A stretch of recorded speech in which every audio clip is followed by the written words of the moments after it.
নমস্কার বন্ধুরা, রিনা রসুই আপনাদের সবাইকে স্বাগত। আজ অনেক দিন পর আপনাদের কাছে আবার ফিরে এলাম। বিশেষ কারণে আমি ভিডিও ছাড়তে পারিনি। আজকে আমি আপনাদের কাছে শেয়ার করতে চলেছি ম্যাঙ্গো ফ্রুটি বা ম্যাঙ্গো জুস। তাহলে চলুন দেখে নেওয়া যাক আমার এই ভিডিওটিতে কিভাবে ম্যাঙ্গো জুস বা ম্যাঙ্গো ফ্রুটি বানিয়ে থাকি। ভিডিওটি প্রথম থেকে শেষ অবধি দেখার অনুরোধ রইল। ম্যাঙ্গো ফ্রুটি বানানোর জন্য এখানে নিয়েছি দুটো হিমসাগর পাকা আম আর একটা আম্রপালি কাঁচা আম। পাকা আম দুটো আমি প্রথমে কেটে নিয়ে তার পাল্পটা বের করে নেব, তারপরে কাঁচা আমটাকে আমি সেদ্ধ করে নেব।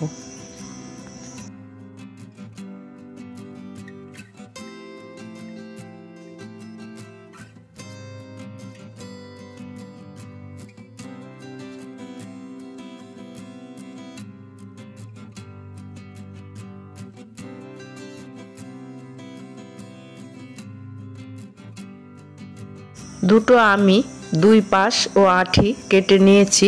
এবারে একটা চামচের সাহায্যে পাল্পগুলো বের করে নেব, তারপরে মিক্সির সাহায্যে আমি এটাকে পেস্ট করে নেব।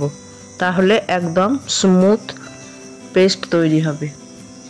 বাড়িতে কোনো কেমিক্যাল, ফুড কালার বা নুন বা গ্যাস ছাড়াই এই ম্যাঙ্গো ফ্রুটিটা আমি বানাবো।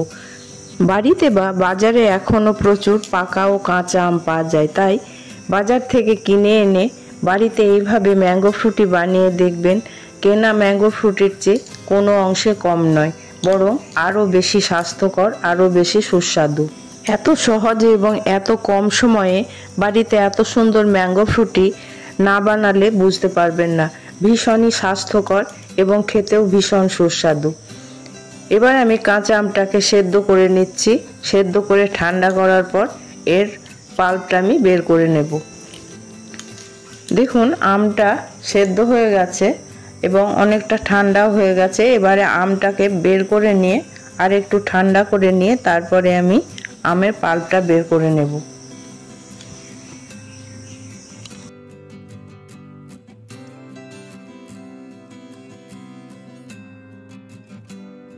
আমটা অনেকটাই ঠান্ডা হয়ে গেছে, তবে একটু একটু গরম আছে। এই অবস্থায় আমি আমের পাল্পটা বের করে নেব।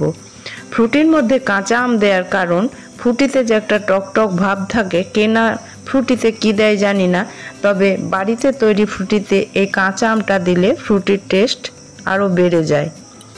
কাঁচা আমের পাল্পটা আমি পুরোটাই বের করে নিয়েছি। এবার পাকা আমের সাথে এই কাঁচা আমের পাল্পটা একসাথে মিশিয়ে দেব, তারপরে মিক্সিতে খুব ভালোভাবে পেস্ট করে নেব। এখানে অল্প একটুখানি জল দিচ্ছি, বেশি জল দিচ্ছি না, কারণ আমটা একটু পাতলা আছে। পরে আমি যে পরিমাণে জল লাগবে সেই পরিমাণে জল মিশিয়ে নেব। এবার এটাকে আমি পেস্ট করে নিচ্ছি। এখানে আমি 2 চামচ মতো চিনি দিচ্ছি, কারণ হিমসাগর আমটা এতটাই মিষ্টি, বেশি চিনির প্রয়োজনই পড়ে না, তাহলে টেস্টটা খারাপ হয়ে যাবে। এবারে আমি মিক্সিতে পেস্ট করে নিলাম। দেখুন একটা সুন্দর পেস্ট তৈরি হয়েছে। এটাকে একটা স্ট্রেনারের সাহায্যে তবুও ছেঁকে নেব।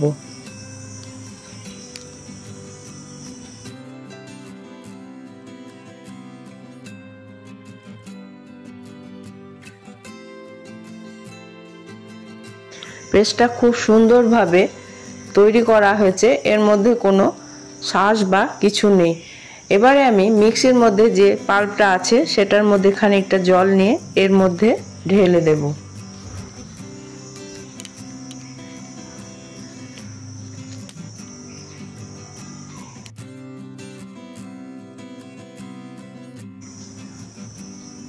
দেখুন এটা পুরোটাই আমি ছেঁকে নিয়েছি।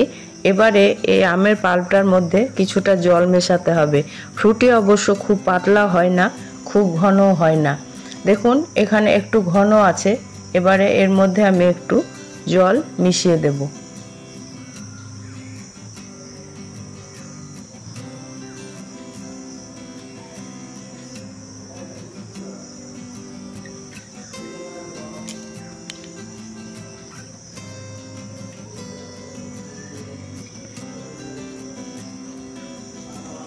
এই ফ্রুটির ঘনত্বটা ঠিক এই রকম হবে, একদম পাতলা না আবার একদম ঘনই না, তবে খেতে বেশি টেস্টি হবে। এবারে আমি এর মধ্যে দিয়ে দেব এক টুকরো লেবুর রস। তৈরি হয়ে গেল খুব সহজেই, কোনো ঝামেলা ছাড়াই, গ্যাস, ওভেন বা কোনো কেমিক্যাল বা ফুড কালার ছাড়াই। এত সুন্দর দেখতে, দারুণ হয়েছে। দেখুন কালারটা দেখুন, দারুণ সুন্দর হয়েছে, কেনার চেয়ে কোনো অংশে কম নয়। খুব সহজেই বাড়িতে এত সুন্দর ফ্রুটি বানানো যায়, তাহলে দোকানে কিনতে যাওয়ার কোনো দরকারই পড়ে না। এখন আমের সিজনে যদি মনে করেন বাড়িতে স্টোর করে রাখবেন, তবু ফ্রিজের মধ্যে স্টোর করেও রাখতে পারেন। আমার এই ম্যাঙ্গো ফ্রুটির রেসিপি আপনাদের কেমন লাগলো অবশ্যই জানাবেন। ভালো লাগলে লাইক, কমেন্ট ও শেয়ার করবেন। এবারে আমি একটা কাঁচের গ্লাস আর একটা ফ্রুটির বোতলে এগুলো ঢেলে নেব। দেখুন দেখতে একদমই কেনার মতো হয়েছে। আমার চ্যানেলটিকে যারা সাবস্ক্রাইব করেছেন তাদেরকে অসংখ্য ধন্যবাদ।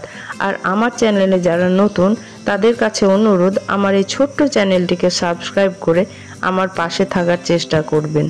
পাশে থাকা বেল আইকনটা অবশ্যই অন করে রাখবেন।